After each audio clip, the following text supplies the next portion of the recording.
Hello friends, नमस्कार। आप सबका स्वागत है मेरे इस यूट्यूब चैनल पर जिसका नाम है ट्रिकी मार्केट। और आज हम बात करने वाले हैं टाटा एलेक्सी लिमिटेड के बारे में। इसके हम फंडामेंटल एनालिसिस लेंगे, साथ ही साथ बिजनेस एनालिसिस भी करेंगे। मैं आपको बता दूं कि टाटा एलेक्सी एक ऐसी कंपनी जो कि लास्ट 10 ईयर से 56% का CAGR दैट मीन्स की कंपाउंड एनुअल ग्रोथ रेट दे रही है। बहुत ही अच्छा रिटर्न दे रही है। बट हम जानेंगे कि क्या ये राइट टाइम है या नहीं इस स्टॉक में एंट्री करने का, एंड इसके फंडामेंटल एनालिसिस एंड साथ ही साथ बिजनेस मॉडल भी देखेंगे। ये सारी बातें हम इस वीडियो में कवर करने वाले, से वीडियो को अंत तक जरूर देखिएगा। अगर आप टाटा एलेक्सी को बाय करने के बारे में सोच रहे हैं तो चलिए फ्रेंड्स शुरू करते हैं इस वीडियो को बिना लेट किए। सो फ्रेंड्स, सबसे पहले हम इसका एक ओवरव्यू ले लेते हैं। फ्रेंड्स, ये कंपनी 1989 में स्टार्ट हुई थी बेंगलोर की सिटी में, ठीक है। एंड इनका मेन 3 ही ऑब्जेक्ट था, 3 मेजर ऑब्जेक्ट था। पहला था एम्बेडेड सिस्टम बनाना, दूसरा इलेक्ट्रॉनिक आइटम्स बनाना एंड तीसरा सॉफ्टवेयर्स बनाना, ठीक है। एंड ये एक प्रीमियम इंजीनियरिंग सर्विसेज प्रोवाइड करने वाली कंपनी है। इनके क्लाइंट्स की अगर बात करें फ्रेंड्स, तो बहुत सारे सेक्टर में इनके क्लाइंट्स बैठे हुए हैं। इनके पास ऑटोमेटिव सेक्टर के क्लाइंट्स हैं, हेल्थ केयर सेक्टर के क्लाइंट्स हैं, ब्रॉडकास्टिंग सेक्टर के क्लाइंट्स हैं, रेल सेक्टर के क्लाइंट्स हैं and even semi conductor sector के भी क्लाइंट्स इनके पास हैं। इसके अलावा और भी कभी बाकी सेक्टर्स के। बहुत सारे लोगों का ये मानना है कि ये एक सॉफ्टवेयर कंपनी है, लेकिन टाटा एलेक्सी खुद को ये नहीं बोलता है। टाटा एलेक्सी का ये मानना है कि ये एक इंजीनियर कंपनी है फ्रेंड्स, प्रीमियम इंजीनियरिंग सर्विस देने वाली कंपनी है। बिकॉज ये सॉफ्टवेयर के साथ साथ रीथिंकिंग एंड रीडिज़ाइनिंग की भी सर्विसेज देती है अपने क्लाइंट्स को, एंड हेल्प भी करती है जब तक कि इनका business start that means launch होने तक। दैट्स वाई ये खुद को क्या बोलती हैं? ये खुद को बोलती हैं इंजीनियर, इंजीनियरिंग कंपनी। तो आइए देखते हैं कि आखिर ये कंपनी कैसे अपने क्लाइंट्स को सर्विसेज देती हैं। तो जैसा कि आप देख सकते हैं, सबसे पहला स्ट्रैटेजी, कंज्यूमर रिसर्च एंड उसके साथ इंसाइट्स की हेल्प करती है। उसका services and experience and design देती है, एंड टेक्नोलॉजी इम्प्लीमेंटेशन के साथ साथ इंटीग्रेशन, लॉन्च एंड उसके बाद वाले कामों में भी जो है कंपनी इन्हें सर्विस देती है अपने क्लाइंट्स को। तो इस प्रकार से जो है ये सिर्फ और सिर्फ एक सॉफ्टवेयर कंपनी नहीं, इसके अलावा और बहुत सारे सर्विसेज देती हैं। दैट्स वाई ये खुद को एक इंजीनियरिंग कंपनी बोलती हैं। Okay, as you can see, engineering services company. अब अगर हम इनके क्लाइंट्स की बात करें फ्रेंड्स, तो इनके फॉरेन के क्लाइंट्स से ना इनका अच्छा खासा रेवेन्यू हमें आते हुए देखने को मिलता है। नॉर्थ अमेरिका से फ्रेंड्स इन्हें अराउंड 44% का रेवेन्यू आता है, एंड वही डोमेस्टिक रेवेन्यू बोले तो इंडिया की अराउंड यहाँ से इन्हें 14% का रेवेन्यू जनरेट होते हुए देखने को मिलता है। तो हम इस चार्ट पैटर्न के थ्रू से समझने की कोशिश करेंगे कि इसका रेवेन्यू जो है जियोग्राफिकली कहाँ कहाँ से आता है। तो जैसा कि आप देख सकते हैं, अराउंड 2022 में फाइनेंशियल ईयर क्वार्टर 1 में हम देखने को मिलता है अराउंड 33.4% के रेवेन्यू इन्हें आते हैं यूरोप से, ठीक है। एंड उसके बाद देखिए अमेरिका से अराउंड 43.7% की, एंड उसके बाद 13% के आसपास इंडिया से, and rest of the world से अराउंड 9% के आसपास। अगर हम 2021 की बात करें वो भी क्वार्टर 4 की, तो उस समय भी 34% के आसपास था यूरोप के थ्रू से, एंड 40% के आसपास अमेरिका से आया था, एंड इंडिया से around 14.5% and 11.2% rest of the world से। सो इसी प्रकार से फ्रेंड्स आप देख सकते हैं यहाँ पे भी हमें देखने को मिला 2021 के फर्स्ट क्वार्टर का। सो आने वाले समय में जो आपको क्वार्टर 3, क्वार्टर 4 और क्वार्टर 5 के जो नंबर्स आने वाले हैं, वहाँ भी आपको इसमें इंप्रूवमेंट्स या फिर मूवमेंट्स देखने को मिल सकते हैं।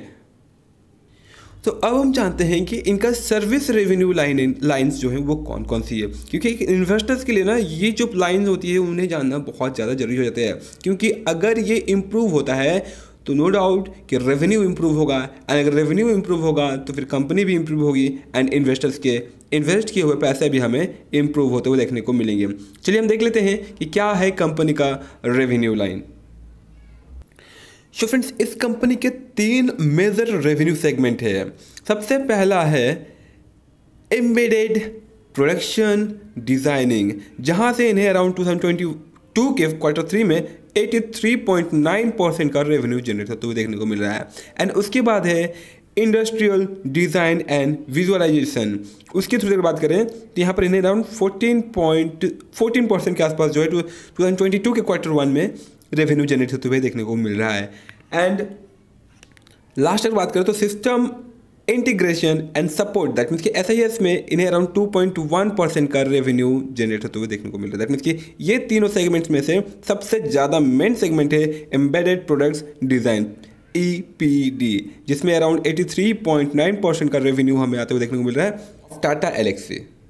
एंड अगर हम देखें तो एम्बेडेड प्रोडक्शन डिज़ाइन में ऑटोमेटिव इंडस्ट्रीज से ऑलमोस्ट 40% का रेवेन्यू हमें यहाँ पर जनरेट होते हुए देखने को मिला है, अराउंड 40% फ्रेंड्स। दैट मीन्स कि आप जो ये इमेज देख रहे हैं ना, यही इनका इसी सेक्टर से जो है इनको सबसे ज़्यादा रेवेन्यू आता है।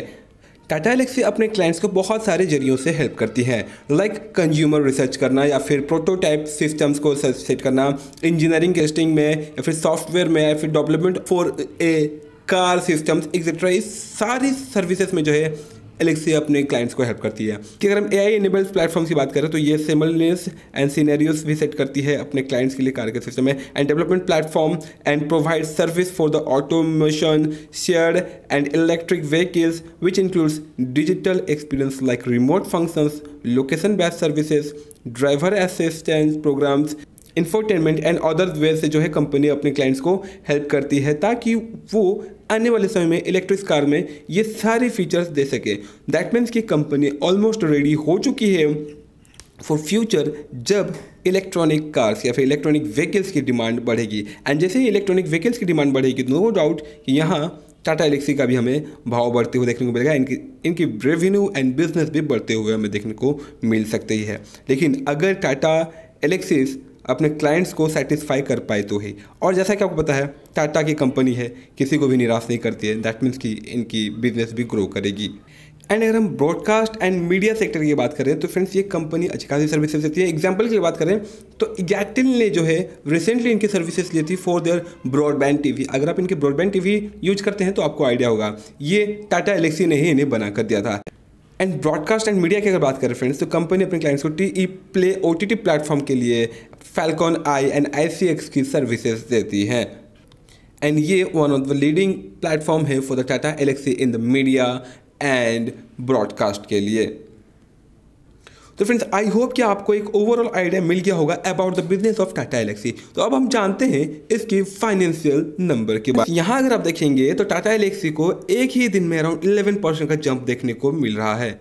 एंड फ्रेंड्स जैसा कहते हैं 11% का जंप, अगर हम 5 डेज़ की रिटर्न देखें तो 5 डेज़ में अराउंड 13% का रिटर्न। 1 मंथ की अगर बात करें तो 31%, बहुत ही अच्छा रिटर्न दे रहे हैं। 6 मंथ में अराउंड 47%। एंड अगर हम 1 ईयर की चार्ट पैटर्न देखें तो 1 ईयर में इस कंपनी ने अराउंड 1053% का 5 ईयर्स में 1053% का रिटर्न ये कंपनी अपने इन्वेस्टर्स को दे चुकी है। अब हम देख लेते हैं 1 ईयर का चार्ट पैटर्न। सो 1 ईयर में इस कंपनी ने अराउंड 214% का रिटर्न दिए है अपने इन्वेस्टर्स को। सो नो डाउट कि कंपनी अच्छा खासा रिटर्न दे रही है अपने इन्वेस्टर्स को लास्ट 5 ईयर्स से। या फिर लास्ट 5 ईयर से कंटिन्यूसली जो है कंपनी ग्रो कर रही है। लेकिन अब ध्यान दीजिएगा कुछ खास ग्रो नहीं कर रही थी। अगर आप देखें 2020 एंड 18 के बीच का गैप तो कुछ खास हमें नहीं देखने को मिल रहा है। अराउंड 7 से 8% का रिटर्न देखने को मिल रहा है 2017 से लेकर के 20 तक का।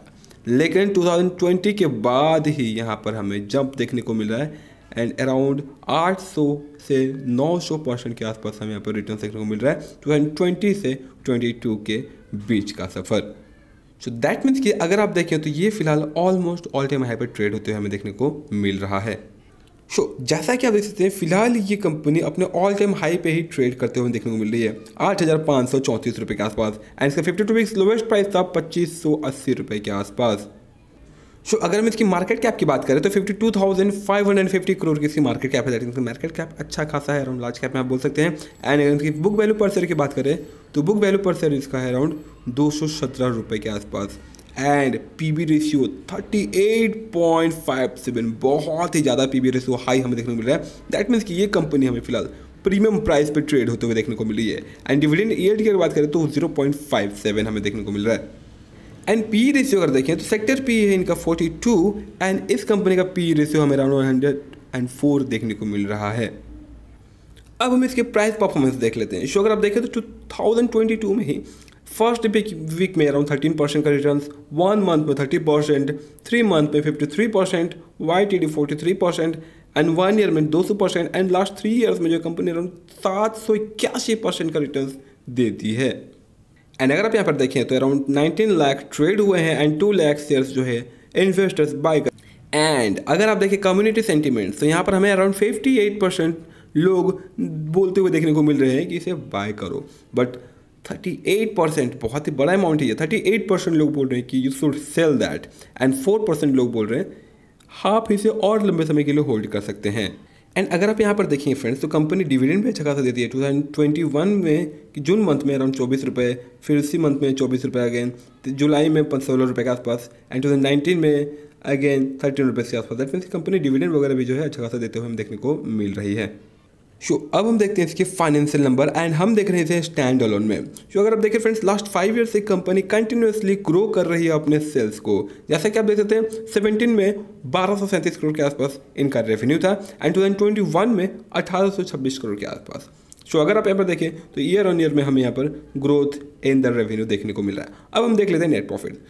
अगर हम नेट प्रॉफिट की बात करें तो कंपनी 2017 में अराउंड 174 करोड़ की रेवेन्यू की थी एंड 2021 में 368 करोड़ की रेवेन्यू जनरेट होते हुए हमें देखने को मिल रहा है। एंड अगर आप देखें तो अगेन यहाँ पर ईयर ऑन ईयर में हमें ग्रोथ होते हुए देखने को मिल रहा है। एंड 2020 में बिकॉज ऑफ कोविड इम्पैक्ट यहाँ पर हमें डाउनफॉल भी देखने को मिला था। तो चलिए अब हम इसके क्वार्टरली नंबर्स देख लेते हैं। अगर आप देखें तो 2020 के दिसंबर क्वार्टर में 477 करोड़ की इनकी रेवेन्यू थी एंड उसके बाद 518, उसके बाद 558, उसके बाद 595 एंड 2021 में के दिसंबर क्वार्टर में 635 रिकॉर्ड ब्रेकिंग रेवेन्यू दे रही है पर क्वार्टर। एंड अगर हम इसके नेट प्रॉफिट की बात करें तो कंपनी की नेट प्रॉफिट भी हमें बढ़ते हुए देखने को मिल रही है। जैसे कि वैसे 2020 के दिसंबर क्वार्टर में 105 करोड़ की इनकी रेवेन्यू हुई थी एंड वही 2021 के दिसंबर क्वार्टर में 150 करोड़ की कंपनी ने नेट प्रॉफिट देते हुए देखने को मिला। सॉरी फ्रेंड्स, माफ़ कीजिएगा, मेरे मुंह से रेवेन्यू निकल गया। नेट प्रॉफिट कंपनी अच्छा खासा दे रही है। अगर आप देखें यहाँ पर तो यहाँ भी ईयर ऑन या फिर क्वार्टर ऑन क्वार्टर में नेट प्रॉफिट में भी हमें ग्रोथ होते हुए देखने को मिल रहा है। दैट मीन्स कि कंपनी बिजनेस अच्छा कर रही है, इवन नेट प्रॉफिट भी अच्छा दे रही है, क्वार्टर ऑन क्वार्टर के भी नंबर्स हमें बढ़ते हुए देखने को मिल रहा है। दैट मीन्स कि ये कहीं अभी जल्दी स्टॉप नहीं होने वाला है एंड आने वाले समय में शायद ये और भी। अब हम इसकी बैलेंस शीट देख लेते हैं। अगर आप देखें तो 2017 में कंपनी के पास 526 का रिजर्व प्लस था, उसके बाद 600 करोड़ का, उसके बाद 880 करोड़ का एंड 2020 में 1027 करोड़ का रिजर्व एंड सरप्लस हमें देखने को मिल रहा है एंड 2021 में 1290 करोड़ के आसपास का कंपनी के पास रिजर्व एंड सरप्लस था। दैट मीन्स कि कंपनी जो है अपना रिजर्व एंड सरप्लस भी ईयर ऑन ईयर में बढ़ा रही है। दैट मीन्स कि एक अच्छा इंडिकेशन है फॉर द इन्वेस्टर टू। इसके बाद चलिए देख लेते हैं क्या कंपनी ने लॉन्ग टर्म बोरोइंग ली है। तो फ्रेंड्स जैसा कि आप देख सकते हैं लास्ट 5 ईयर से कंटिन्यूसली कंपनी ने किसी टाइप का कोई भी बोरोइंग नहीं लिया है। शॉर्ट टर्म बोरोइंग की अगर बात करें तो अगेन कंपनी के पास किसी टाइप का कोई भी बोरोइंग नहीं है शॉर्ट टर्म में भी। एंड अगर हम कैश एंड कैश इक्विवेलेंट की बात करें तो फ्रेंड्स हमें कैश एंड कैश इक्विवेलेंट भी अच्छा खासा कैश देखने को मिल रहा है। 2020 में 664 से पहले 500 करोड़, बट 2021 में के पास 860 करोड़ के आसपास कैश एंड कैश इक्विवेलेंट देखने को मिल रहा है। ये कंपनी कैश रिच भी हमें देखने को मिल रहा है फ्रेंड्स अच्छा खासा। एंड ट्रेड रिसीवेबल की बात करें तो 402 करोड़, दैट मीन्स कि ये पैसा इन्हें और भी मिलने वाला है जो कि अभी तक मिला नहीं है।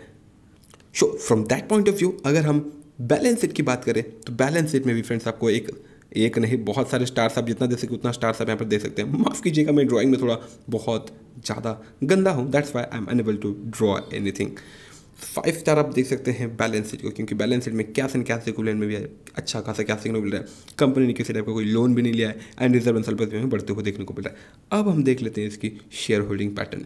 तो शेयर होल्डिंग पैटर्न की अगर बात करें तो यहाँ पर हमें देखने को मिलेगा कि पब्लिक की होल्डिंग अराउंड 38.2% है एंड प्रोमोटर्स की होल्डिंग 44.32%। एंड इसके अलावा यहाँ पर एफआईएस की भी होल्डिंग है 11% के आसपास एंड डीआईएस की 5.54%। देख लेते हैं कि आप पब्लिक में कोई बड़े इन्वेस्टर्स हैं। जैसा कि आप देख सकते हैं पब्लिक में कोई खास बड़े इन्वेस्टर्स नहीं है, 1.65 1.5, दैट मीन्स कि पब्लिक में कुछ खास बड़े इन्वेस्टर्स नहीं है जो भी है। बाकी यहाँ पर एफआईएस एंड डीआईएस है, दैट मीन्स कि बड़ा बल्क अमाउंट जो है हम और आप जैसे रिटेल इन्वेस्टर्स ही अराउंड 38% होल्ड कर रहे हैं। क्या प्रोमोटर्स की होल्डिंग कुछ किसी टाइप की कोई प्लेजिंग है? सो जैसे कि देखते हैं लास्ट 5 क्वार्टर से किसी टाइप का कोई भी प्लेजिंग हमें नहीं देखने को मिल रहा है। हाँ, सो ये भी अगेन एक पॉजिटिव इंडिकेटर है फॉर द कंपनी। अगर आप देखें तो फ्रेंड्स कंपनी फंडामेंटली हमें बहुत ही स्ट्रॉन्ग देखने को मिल रही है, लेकिन यहाँ पर एक पॉइंट ये आता है कि क्या हमें अभी यहाँ पर एंट्री करना चाहिए? तो फ्रेंड्स ये एंट्री पॉइंट सही नहीं है। ये स्टॉक फिलहाल बहुत ही ऊपर आ चुका है एंड अपने इंट्रिंसिक वैल्यू से भी ज़्यादा में ये फिलहाल हमें ट्रेड होते हुए देखने को मिल रहा है। सो ये 2 बड़े बड़े माइनस पॉइंट है जहां हमें ये इंडिकेशन मिलता है कि फ़िलहाल हमें थोड़ा सांस लेना चाहिए। क्विकली इन्वेस्ट करना यहाँ पर फ़िलहाल रिस्की हो सकता है, क्योंकि ये फ़िलहाल बहुत ही ऊपर जा चुका है एंड अभी अगर आप इसे बाय करते हैं तो ये एक ओवरबॉट में काउंट होगा। दैट मीन्स कि ज़्यादा प्राइस देकर के आप इसे बाय कर रहे हैं। ठीक है फ्रेंड्स, दैट्स ऑल। आशा करता हूँ कि आपको क्लैरिफिकेशन मिल गया होगा अबाउट द टाटा एलेक्सी। अगर आपको वीडियो अच्छी लगी हो तो प्लीज़ वीडियो को जरूर लाइक कीजिएगा एंड साथ ही साथ कमेंट बॉक्स में फीडबैक जरूर दीजिएगा, क्योंकि एक वीडियो को बनाने में बहुत मेहनत लगता है। भले ही आपको लगता हो कि बहुत ईजिली मैंने स्लाइड्स तो दिखा दिया, बट इसके पीछे रिसर्च एंड बहुत सारे फैक्टर्स हैं जो कि मिक्स होकर के एक अच्छी वीडियो बनती है। मैंने अपने तरफ से बहुत कोशिश किया एक अच्छी वीडियो बनाने की। आशा करता हूँ कि आपको वीडियो अच्छी लगी होगी। अगर आपको वीडियो अच्छी लगी हो तो प्लीज़ लाइक करके एंड कमेंट बॉक्स में फीडबैक देकर के जरूर हमें समर्थन करें। तब तक के लिए जय हिंद, जय भारत एंड मिलते हैं अगली वीडियो में।